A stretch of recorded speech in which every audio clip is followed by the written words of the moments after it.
là, je vais vous dire, l'une des choses qui m'inquiète dans la situation actuelle, c'est que tout le monde a l'air de dire, et alors là, ça vaut pour la France insoumise et tous les gens optimistes, du genre, au fond, Macron est bien embêté, le gouvernement est bien embêté, tout lui pète à la figure, etc.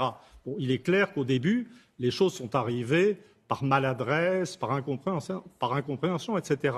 Mais au stade actuel, il me semble qu'on est tout à fait dans autre chose. On est dans une stratégie délibérée de provocation gouvernementale. Le fait de refuser. Non, je continue, je termine. Ensuite, je vous faudrai la paix. Laissez la parole aux autres aussi. Emmanuel Todd. De stratégie délibérée. Il employait le mot chaos. Le lendemain d'un jour, ou dans un passage à Agès-sur-Image, j'avais dit que le gouvernement avait une stratégie du chaos.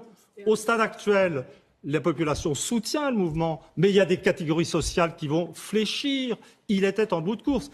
Et je vais essayer de faire bref. Et il n'est pas du tout évident. Alors, les petits soldats du macronisme racontent des choses lénifiantes. Pourquoi vous l'appelez comme ça? C'est un peu méprisant, non?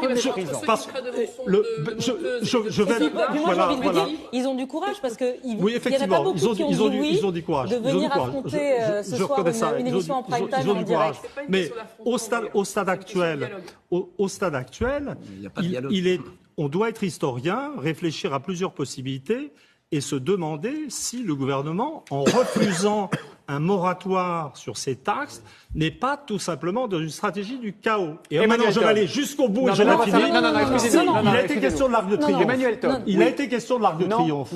Il a été question de l'Arc de Triomphe. Moi, je viens d'une famille qui a de vieilles traditions communistes, où on apprenait que dans ces mouvements de foule, il y avait toujours des questions d'agents provocateurs.